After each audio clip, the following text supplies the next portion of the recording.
and former theater director. A certified Jungian archetypal pattern analyst and communication coach, you need to know what that means, with a master's certification in neurolinguistics.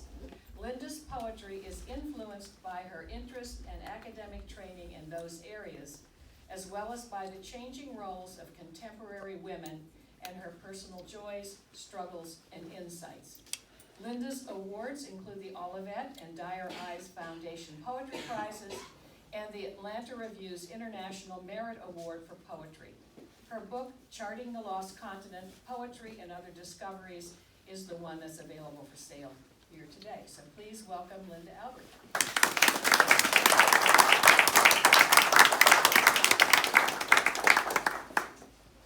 This is what the book looks like.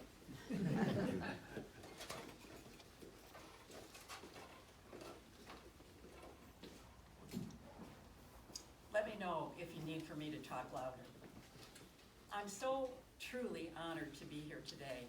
This is the third time that I've had the good fortune to be invited to read at BookStore1, and it is a particularly exciting day for me because I have finally, after years of publishing professionally individual poems, finally, at a very late age, put together a collection that has been published, and it's exciting. So when I was trying to figure out what poems I wanted to read for you, I took a poem, as many poets do. I have tried my hand at love poems. And love poems, trying to find words that haven't been said before is beyond challenging. But in this case, when I looked at this poem again, I realized that at this point, this is, on a deeper level, a love poem to my muse, Soul Song. A simple little melody was how it all began. Teasing, sly, flirtatious, whistled behind the teeth in snatches. You hummed a phrase, then stopped before the note was finished, just enough to catch my ear and tempt me to respond the chorus. Another line from you, sly, beguiling, stopped just short. Then my response, a variation of the theme, hoping you would find the resolution.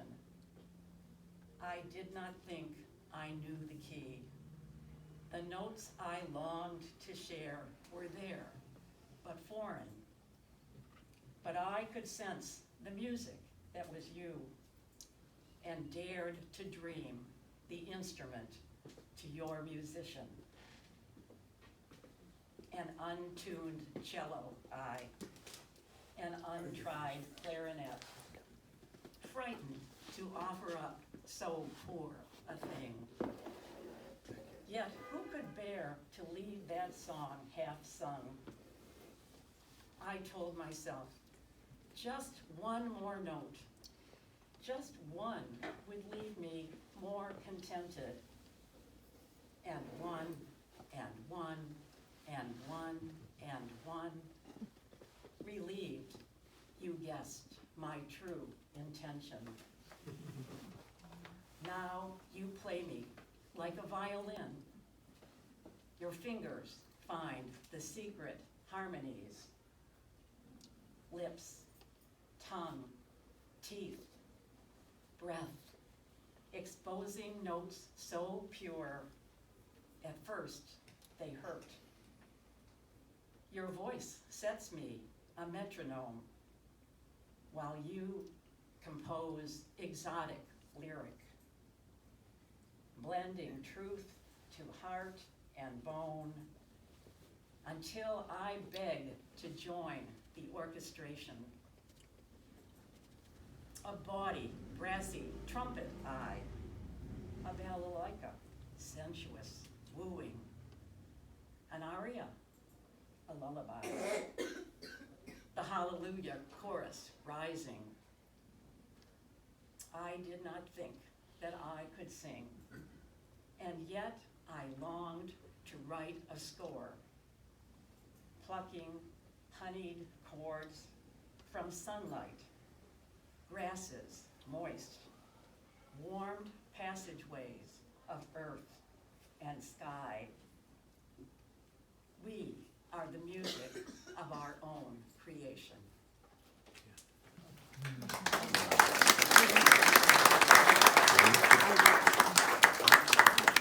I'll take you back to the early days of my marriage, in the days when Ogden Nash was well known. He was my hero, and I was lucky to be published in magazines like McCall's. And it was often called housewife verse, but it was very popular. And this is called Ode to the Peanut for my husband Jim, who's been gone 9.5 years now, who was very, very in love with what I am going to, something to eat, which I'm going to read to you about now, and provided it for the kids for breakfast, our 4 children, when I wanted to sleep in, and thought it was such a wonderful commodity that he even experimented with trying to put it into places where nobody would ever want to eat it. Ode to the Peanut for Jim. Let's sing a song of peanut butter, the all-American spread, that singular, savory, salubrious butter, that symphony on bread. Let's sing of the felicitous flavor that lingers to the roof of the mouth or the licks of the fingers. Sing of it smooth, sing of it crunchy, sing of it for breakfast or dinner, a meal or a munchie. Sing of it piled on a crispy cracker, gourmet cuisine for the midnight snacker. Sing of it plain, the manna of manas. Sing it with marshmallows, jam, or bananas. Yes, let's all sing of peanut butter and give 3 cheers and even a blessing.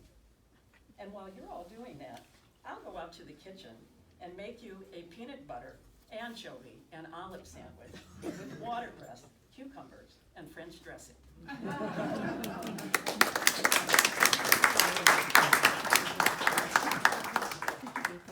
I am a very fortunate mother of 4 children, 2 of whom are here with a partner, and if we're lucky and they give us a chance, we continue to grow up even long after they've left home.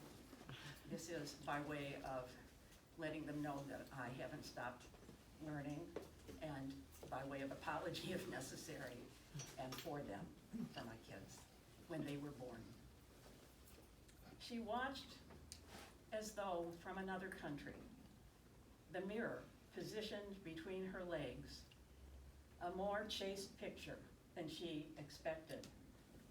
She thought she'd be humiliated by the exposure, but all she thought about was her baby struggling to get out, as each has had their struggles since. While she, thinking they were hers, housed as they were once inside her, taking her all to bring them to life. And her job always to keep them there, in life. Stop pushing, the doctor warned, the cruelest words she'd ever heard, when all her being was made for pushing. I can't, she croaked, but she obeyed. Anything for those, her most creative gifts. Now they're grown, as impossible to believe as the original labors. And once again, she must stop pushing. I didn't think I was, she said. It's been so long since they left home.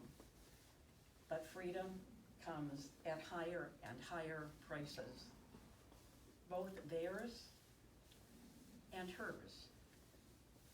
These days, no rituals exist for adults to go alone into the wilderness of their own lives, face demons and catastrophes from which no one else can save them. No rituals exist for mothers to let go, no midwives or medicine men to cut belated cords. Only fortitude and oxymorons can protect them now as they learn to share the distance the second birth demand.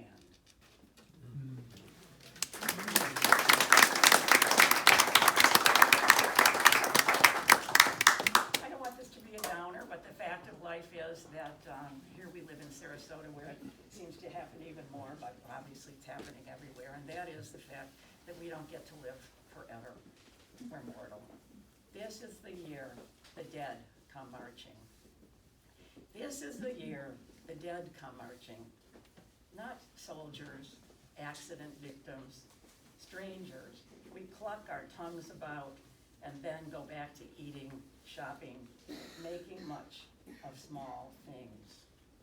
No, now is a parade of people we know, young, old, our age, the nerve.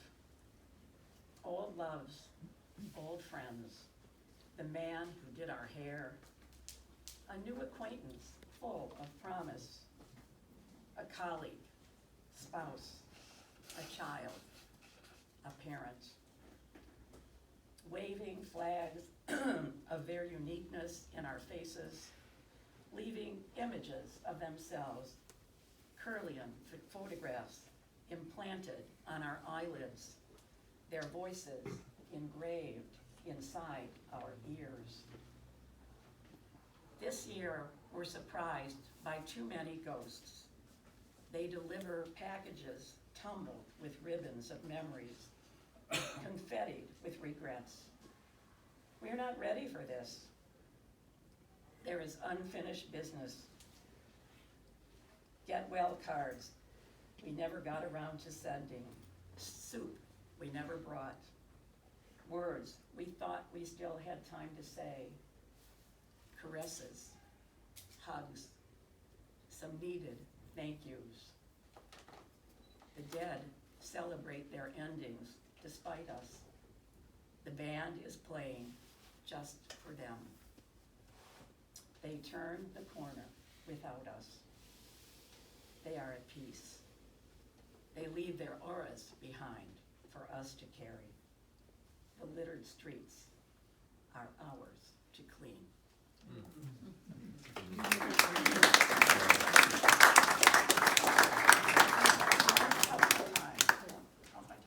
You have another minute or two. No. It goes quickly, All doesn't right. it? I'll end with this. What remains? Excuse me. It takes so long to peel skin from your orange self. You could be dried up dead before you dare disorder, laugh yourself sticky, drink the sky, become cerulean blue. Better do it now. Devour the peach before it's shriveled. Let juice and bits of yellow pulp define you. Snail along, where am I lost? Lay snail along your tongue. Create tributaries down your chin. Then beach like tiny landing crafts in the soft crevices of your neck. Find compassion for critics, the ones who leave and those alive in you who fear such messy appetites. Wear a bright orange fool's cap on your head to keep the heat from leaving when you have to cry. Its tasseled bells remind there is no need to find false skins to cover. The unpeeled flesh is where the juice remains.